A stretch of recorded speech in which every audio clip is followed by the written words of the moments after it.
Well, Pastor Craig, it is such a joy and an honor to get to speak to you today about something that I personally need and a book that I want to make required reading for my entire family. It's an incredible message.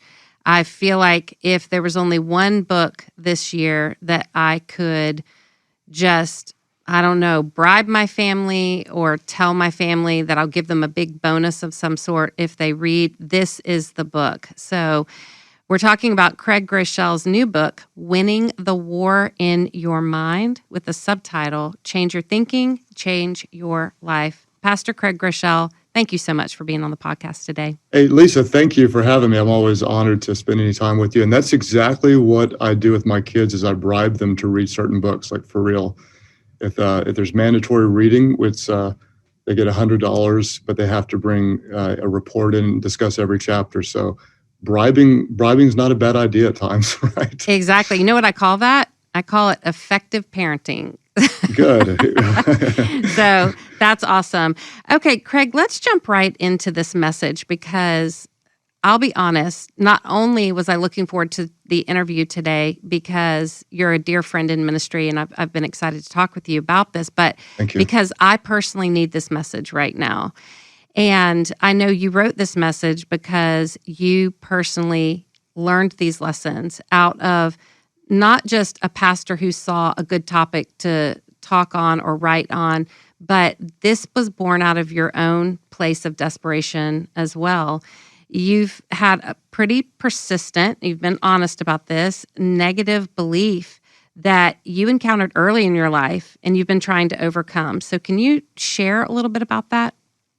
Sure. The book really is born out of a personal struggle that I've had for years. And it's embarrassing to be a pastor of a church and have, somewhat of a decent impact and yet still struggle with such basic battles in my mind. But early on in life, Lysa, I had these negative voices over and over and over shouting at me that you're not enough, you'll never be good enough, you'll never measure up.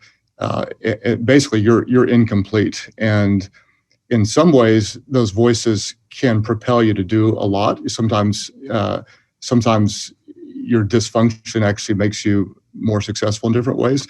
But the outcome and the personal price that I was paying for years and years and years just became too much to bear. And so I started, I had another round of counseling, and sometimes people, will make fun of me or question, why would a pastor need counseling? And I was kind of just gently push back and say, well, if a pro athlete needs a coach, I think that all of us need help and wise counsel along the way. And so I had just some counseling in identifying some of the wrong thought patterns in my mind that were often based on shame or based on guilt, and trying to identify those and really pinpoint what they are and then attack them with truth so that I would stop living by the wrong cognitive biases and recreate a line of thinking in my mind that's consistent with who God says I am, instead of what my insecurities or someone else or some external failure says that I am. And so that's a brief story of the journey that I've been on working to renew my mind. I was fascinated in the book by what I feel like was probably a profound turning point in your life.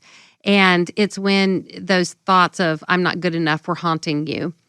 Mm-hmm. And so you set out to work so hard. I think you were saying 7 days a week, just nonstop, to prove either to other people or to yourself that you were good enough to do this. And then you said you got a call one day from your daughter, Katie, who's grown now, but I'm assuming at the time she was a little girl. And she said something to the effect of, Daddy, why do you live at the office and you just work at home? And I was so struck by that. And I imagine that was probably a big turning point for you of at least some awareness of, I've got to do something about this incessant drive to overcome these feelings of I'm not good enough. Sure, it was. And so in my mid-20s, Lysa, denomination I was a part of made me go to counseling for being a workaholic, and I laughed it off. I thought it was stupid at the time. I thought, I don't need this.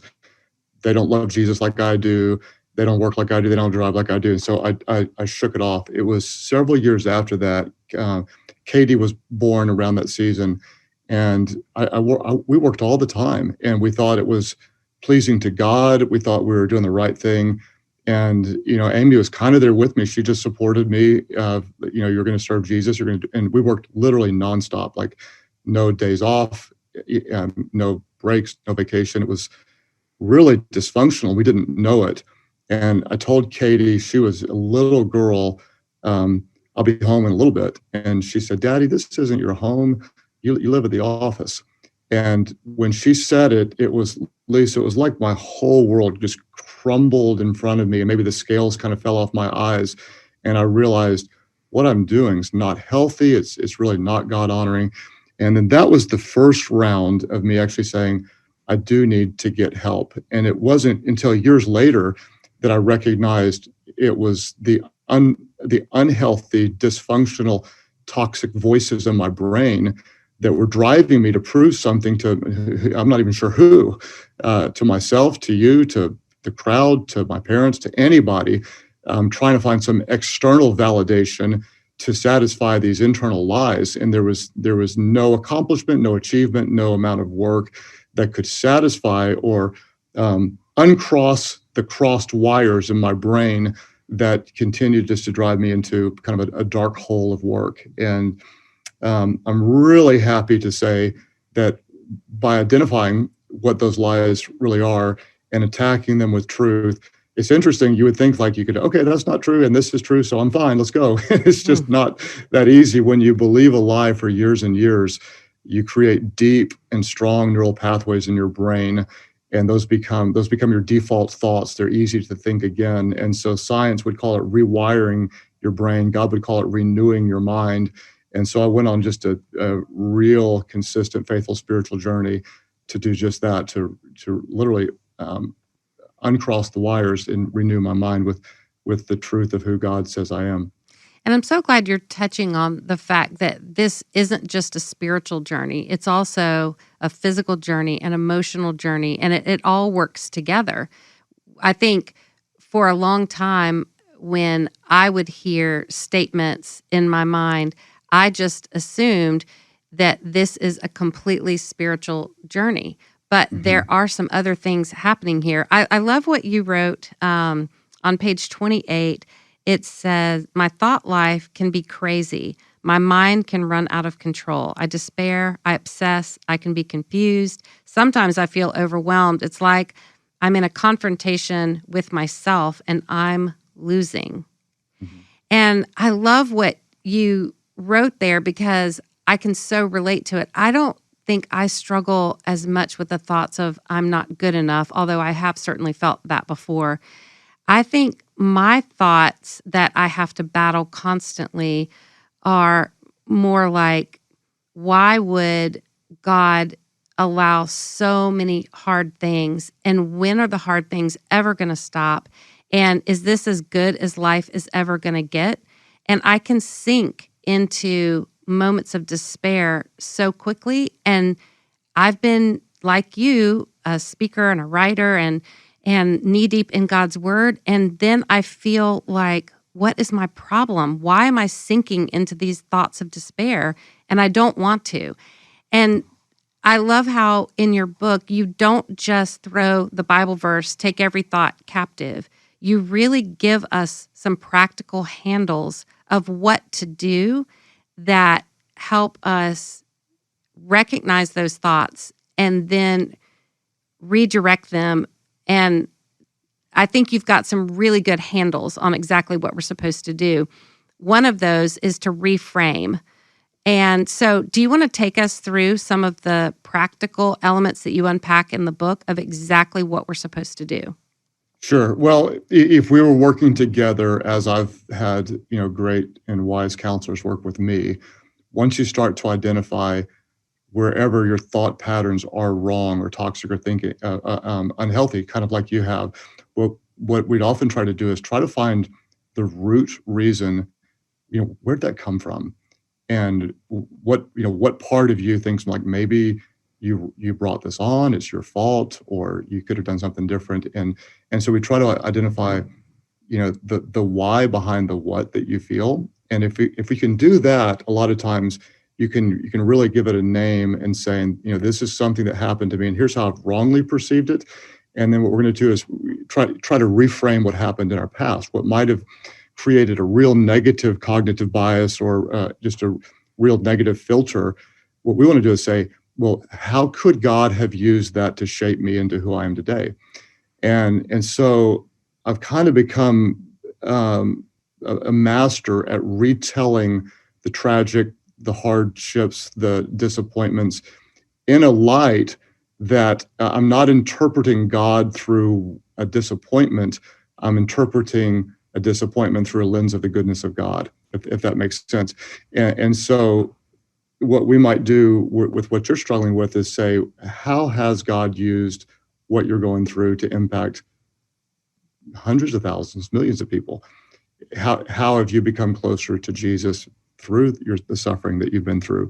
And then work to reframe it. And what I did is a real visual illustration for the church, which is I wish I could show here, but there's a really beautiful and powerful photo of a sky, and part of the sky is cloudy and dark and scary, like there's a storm coming, and part of it's got this gorgeous sun beaming through. And if you put a frame around the dark part, it looks like your world's about to come to an end with this storm. If you could move a photo frame, a picture frame, to the sunshine part, it's the same photo, but you see something that looks beautiful and hopeful.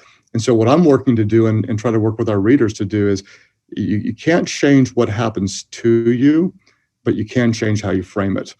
You can look at what's bad, what you've lost, or you can look at what you haven't lost.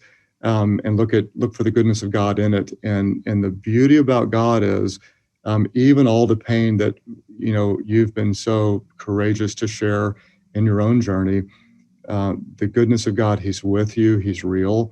And if we focus on just what you've lost, we might want to give up and go home. If on the other hand, we look at how God has comforted you, sustained you, surrounded you with great people, used your pain to impact others, brought you closer to Him, we might say, He has been good. He has been faithful.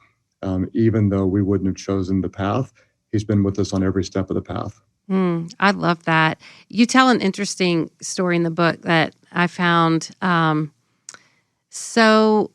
such a good example of this reframing, because I remember when your book came out, Hope in the Dark, and you and I had several conversations because the book sold so quickly, and then there were some problems with printing, and there weren't enough copies that had been printed. And so it was a really crazy, hard time that people were wanting the book. You had done such a great job telling people about the book now being available, and then all of a sudden it had sold out and there were no books. And it was frustrating because you knew people wanted this book, needed this book, there would be help in this book, and it was a glitch in production that was preventing the message from going out. But you tell the story of, I want to make sure I get their name right. Is it Rance and Heather? Rance and Heather, yes. And when I read that helped me see what to do to reframe and not get stuck in just the cloudy part of the dark skies of my situation. So do you mind sharing that story? No, it's such a special story. And as an author, Lysa, you pour your heart into every word in every paragraph, on every page, praying and begging God to use it to impact lives. And so when a book comes out and it does land in people's hearts, it's every prayer answered around that book. And so when we ran out of books super quickly, and we're not talking about like 2 or 3 days, I think it might have been 8 weeks, 9 weeks that there were no books available to go out, and there was a printing problem. And so I thought, how'd this happen? I was so crushed. Well, this couple, Rance and Heather, were a part of our church, and I knew a little bit about their story. Heather had some real health issues and had what we thought was a miracle, and she ended up ordering a copy of the book for her husband but it never came. And he didn't know that. And then she ended up tragically dying in a real short period of time. And it was just, we were all so disappointed. And weeks and weeks and weeks, after the book was out of stock, she had passed away. And shortly after, when he just didn't know which way to turn, lost his young wife. Now he's a dad, without his wife, and his kids don't have a mom. And I think it was right after the funeral, just right shortly after the death, the book did end up delivering to his house as a gift from her that came at the exact right time, and he had no idea. And so I just sat back and thought, if it was worth it for him after he lost to be out of books for that amount of time, then so be it. God, you had a purpose that was beyond anything I ever imagined, and I embraced that. And the beautiful thing is, in our mind, is our life is generally moving in the direction of our strongest thoughts. And we're going to find what we're looking for, Lysa, if we, every single day, even on a decent day, if we want to find things to be upset about, to complain about, to be negative about, to have a bad attitude, we can find it anywhere all the time. If, on the other hand, we wake up and ask God to give us eyes to see him working, to see his goodness, to believe the best about people, then we can. And especially in the hardships of life, and I don't want to ever undermine anything anyone's going through, ever, ever, ever, ever, ever. There is real pain. There's tragedy. Sometimes there's not an answer for anything in the moment. But no matter what, if we look for the goodness of God, his comfort, his presence, we can find it. And if we train our minds, instead of going on the normal negative, sinful pathways of criticism or complaint, but instead train them to go on a pathway of gratitude and hope and faith, it's amazing how much God can renew our minds and how different our perspective can eventually become. Yeah, I loved that next part in the book where not only are we learning to reframe what has happened to us, but you talk about pre-framing your future. Mm-hmm. And you have that quote, you mentioned it just a minute ago, you will always find what you're looking for. Tell me a little bit about pre-framing your future. Yeah, I love the idea of pre-framing. So reframing is kind of looking back and trying to, what a good counselor will do is, there's a technical term for it, but you go and you redefine the meaning of something. What I want to do is I want to help, not just say you redefine it, but let's let Jesus help you redefine it. Where is he working in it? That's reframing. Pre-framing is before you go into a situation, deciding how you're going to find meaning in it or what kind of attitude you're going to have. And I'm married to the master of pre-framing, Amy. She can go into any situation that could be hard, could be challenging, and decide ahead of time, we're going to have a good attitude. We're going to be blessed. We're going to see the best in people. We're going to be positive. And she just seems to do that. I can have a negative bias toward pre-framing. This is going to be hard. I'm not going to like it. These people make me crazy. I don't want to be here. And it's amazing how that mindset tends to create a reality. And so what I want to do is I want to pre-frame seeing good in a situation. And it's not just like life, like pre-frame a good date or a good whatever. I say in business and leadership tonight, I've got to talk to our whole staff. And so I've already pre-framed in my mind the belief that God is with me. He's going to use it, even though I'm not as prepared as I'd like to be. I can visualize him showing up, people being excited about the mission, us cheering that we get to do something that lasts eternally. And so in my mind, I'm pre-framing the goodness of God. And I believe because I'm visualizing and this, not just creating it in my mind, but by faith, believing he's going to be there and be faithful, that we're going to have a great night. It's pre-framed toward the good and toward faith rather than pre-framed toward negativity or anything that would be toxic. I love that. And honestly, I feel like that section of the book, Winning the War in Your Mind, it is worth the price of the entire book. And I can't recommend it enough. I had a situation where I didn't know what to call it, and it's reminded me of, I can call it now pre-framing, and I think it's so good. But I have social anxiety when I walk into a gathering, not a gathering with people that I know I have instant depth with, but a gathering where I know there's going to be a lot of shallow conversations because everybody's on the surface. And so That's shocking to me, by the way. Is it? No. It is. Oh, It man. is. I struggle with it a lot. And so I always scope out where the bathroom is because the bathroom stall is a safe place when you have social anxiety.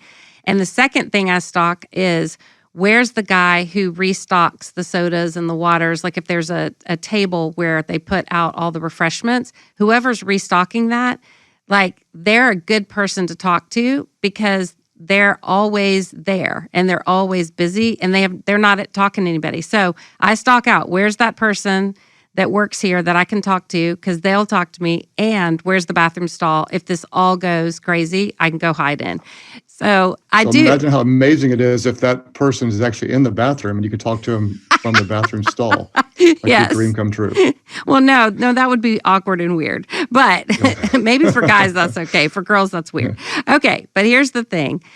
I went to a gathering and I walked in the room and I was probably 5 minutes late from getting there with all the other people. And everybody already had found someone to talk to. And so I just knew this is going to be awful. And what I brought into that situation was a preconceived notion that no one really wants to talk to me. I don't really belong here. Maybe a little bit of I'm not good enough. And I'm not really in the mood to have all these shallow conversations because I don't like that. And so I brought all of that into the room. I stayed for about 5 minutes, couldn't find a conversation where I could really break into. So instead of just going to the bathroom stall, it was at a hotel. I went up to my room in the hotel and I walked into my hotel room. I threw myself across the bed and I thought, I hate that I have this. I feel like it's crippling. Mm-hmm. And the Lord really spoke to my heart and said, Lysa, you walked in that room down there, and the reason why you were so miserable is because you were waiting for someone else to make you feel like you belonged.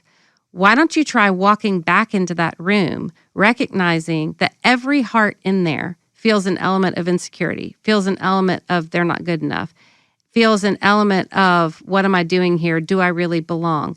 And instead of walking in the room and looking for people to give something to you, why don't you walk in that room and make it a point to just really walk up to people and bless them, act interested in them, ask questions about them, and it'll change how you feel about this entire evening. So good. And so I don't know if that's really pre-framing as well as you've stated it, but it sure did help me. And it was the mindset I carried into the room that determined my experience once I was there. Way more. So powerful. Yep. So I would say let's work with that idea. And what we do in the book, Winning the War in Your Mind, is we try to identify, what is the Bible calls it a stronghold. What is the lie? What's holding us hostage? And so for you in that category, we're all going to have different categories, right? One of them might be people don't care about me, or can't add value in the situation or whatever. And so what we would do is we would determine what is a spiritual truth that counteracts that lie. And so I would kind of even ask you that, is there a Bible verse? Is there an idea that comes to mind that counteracts that lie? And you kind of said some, but is there something that you could just even say right now that comes to mind? Yeah, one of the verses I'll repeat to myself over and over is Matthew 5:8. Blessed are the pure in heart, for they shall see God. And it ties with a prayer that I try to pray every morning. And my prayer is, God, I want to see you. God, I want to hear you. God, I want to know you. And God, I want to follow hard after you. Before my feet even hit the floor today, I say yes to you. And so that prayer sounds awesome and it's great until I forget that I prayed that prayer that morning. So when I walked in that room that day, instead of actively looking for how I was to say yes to God, I walked in a little bit desperate for someone to notice me and help me feel like I belonged in that room. And so, blessed are the pure in heart, for they shall see God. If I want to see evidence of God in the room and I want to see evidence that I belong, then I need to walk in that room more focused on bringing whatever I want that room to be filled with, whether it's peace, acceptance, belonging, happiness, joy. I don't need to wait for someone else to give it to me. I need to bring that into the atmosphere that I'm walking into. So that's so good. I'm writing down, and here's what we want to do. And you're the master of this. In fact, you came and taught our staff about just the power of creating emotions around words, which you do better than anybody. And so in the book, I'm really working to give people the tools to have what I call scriptural declarations that we're going to say again and again and again. And your prayer is that. I would add to it, I just kind of wrote this down, is what you want to do is you want to identify that you belong to Jesus. That's your worth is in him. And so you could add to your prayer something like, because I'm blessed to belong to Jesus, I'm blessed to share his love with others. I'm curious, I'm intrigued, and I'd add some words like that.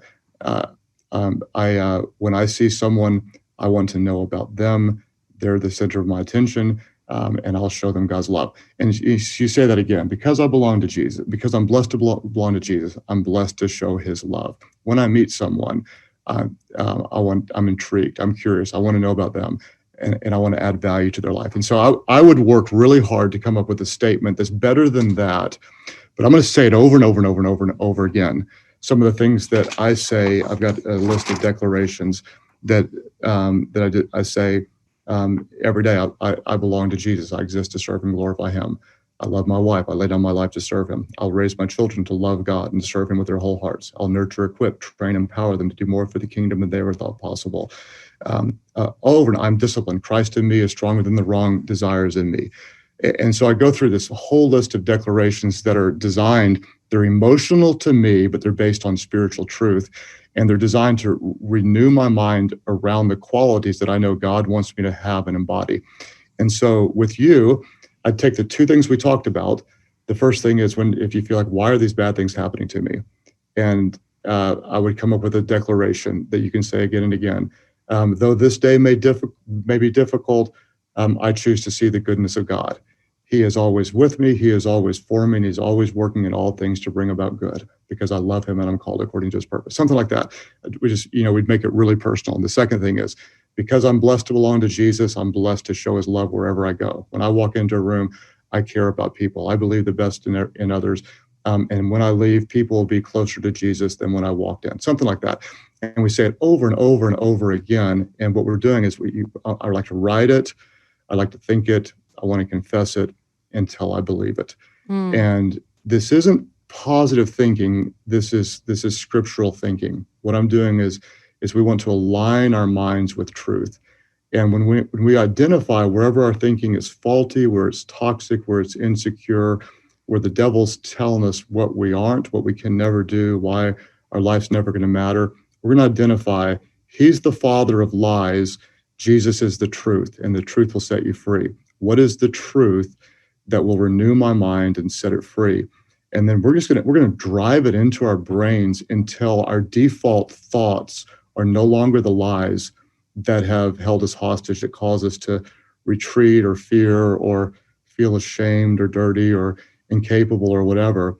And we're going to renew our minds with truth so that our default thought is God's word and his promises, not the other way around. And it takes time, but like Amy would tell you, I am a different person today than 5 years ago. Wow. And we didn't get here by accident. It wasn't by doing nothing. It wasn't by staying with the same patterns that I had for 48 years. It was for 5 years working to capture the lies, identify it, and replace it with a truth that's not just conceptual and out there, but it's concrete, it's written, it's personal, it's grounded in God's word, and I say it over and over and over again. If I've thought, 10,000 times, I'm not going to measure up, I'm not good enough, I'm unworthy, then I might say it 10,000 times.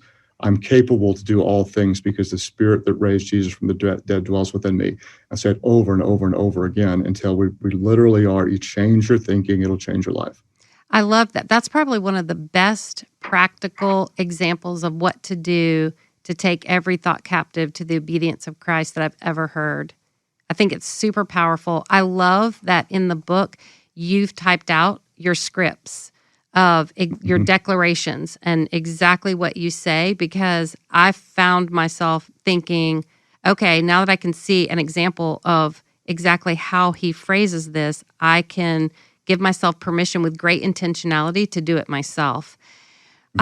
Let's end on this. This has been so helpful for me personally. So thank you, Pastor Craig. Thank you.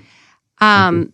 I love that you quoted Dr. Caroline Leaf, and this is the quote. And I said, I need to read this over and over and over.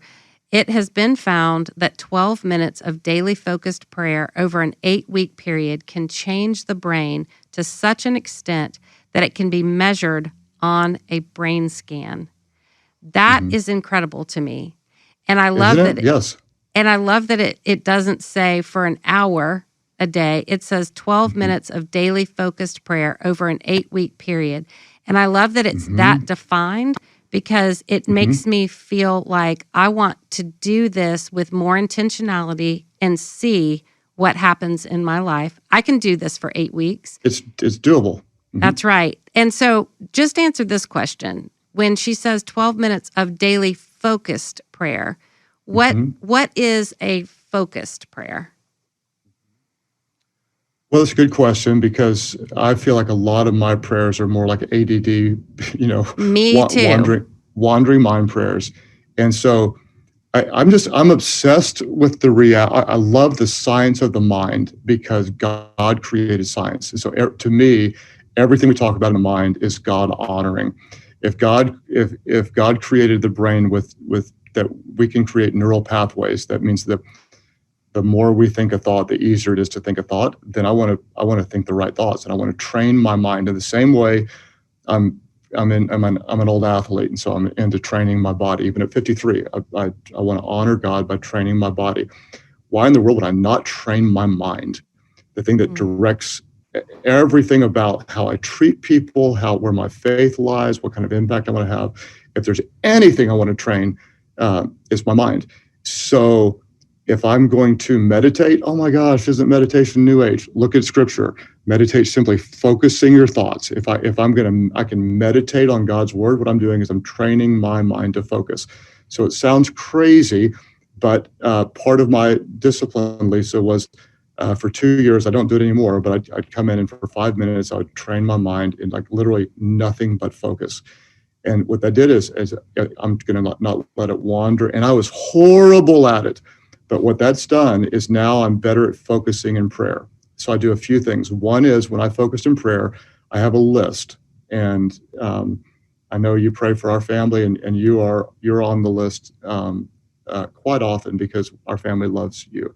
And so I'll pray through the list. That keeps me focused.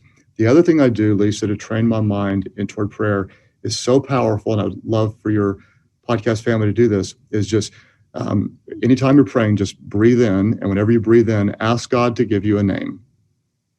And I promise you what'll happen is there'll be a name that drops into your brain. And then when you breathe out, just say the name, take them before God. And then breathe in by faith, waiting for God to give you another name, and he'll give you another name. And then breathe out and just say their name. Just take their name before God, and then breathe in and wait for God to give you another name. And what'll happen is you'll find you could, for 12 minutes, like literally for 12 minutes, God give you name after name after name after name. What it does a few things. One is it's training your brain to be focused. 2 is it's helping you have confidence that you're actually hearing from God. He's bringing people to mind. 3 is you're praying for people. 4 is when you see them, guess what you can say? Hey, God brought you to mind today, and I lifted you up in prayer. And then 5 is you go out on the day realizing I just spent some time in the presence of God, focusing on others. I'm loving the Lord God with all my heart, mind, soul, and strength, and loving others as myself. And it brings a positive momentum that starts by retraining your mind toward the things of God. And what I like about Dr. Caroline Leaf, so many things I like about her. She's brilliant, but it's doable and it's achievable. But you'll also notice it doesn't happen after 3 days. It happens after 8 weeks. And that's one of the things I've learned, is that you can take 3 steps forward. You're likely to take 2 steps back, because the lies we've believed are so strong our spiritual enemy has such a hold of our minds. The world's coming to an end. You're not going to matter. You're not going to measure up. You're never going to have a good relationship. You're never going to be out of debt. Your life's always going to be bad. Your kids are going to be a mess. It's your fault. You're always going to be addicted. Your body's not pleasing to anybody. You're on and on and on and on and on and on. Those are lies from the pit of hell. Mm-hmm. And who are we? We belong to God. We're joint heirs with Jesus Christ. We're ambassadors. We are new. We're forgiven. We're redeemed. We're changed. We have the same. We're overcomers. We're more than conquerors. So if we can take the truth and form it in a way that's personal, scriptural, and demolishes the lies that have been holding us hostage, God can renew our minds. They become different. And now our default thoughts don't go to what we're not and what we can't do and what we'll never have, but it goes to the goodness of God, who He is, His promises, and it's a game changer. And I pray your podcast family gets excited about it. I pray that they see real, genuine spiritual results as a result of seeking God to renew our minds with truth.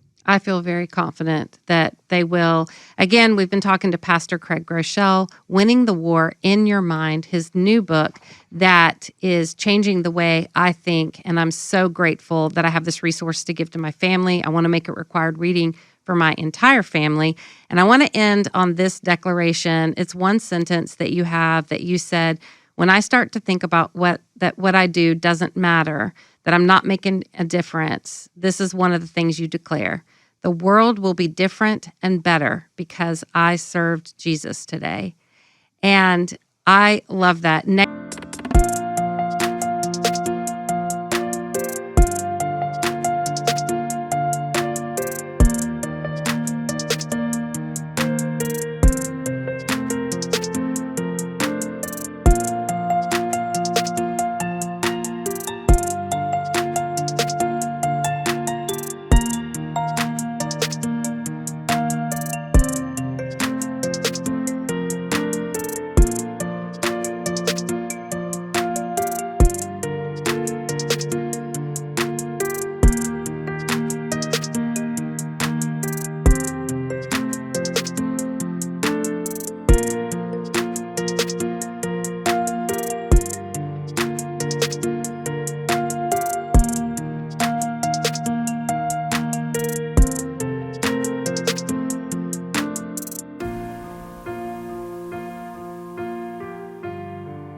Negative thoughts come so effortlessly in our mind. They just pop into our mind and assault us constantly. But this book, Winning the War in Your Mind, it will train us with great intentionality to know how to counteract the lies.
That are hindering us so that we can really have the truth that will set us free and better perspectives to carry with us. And these declarations are such a crucial part of that. Pastor Craig, thank you so much for writing this message. Thank you for being with us today. Thank you for personally helping me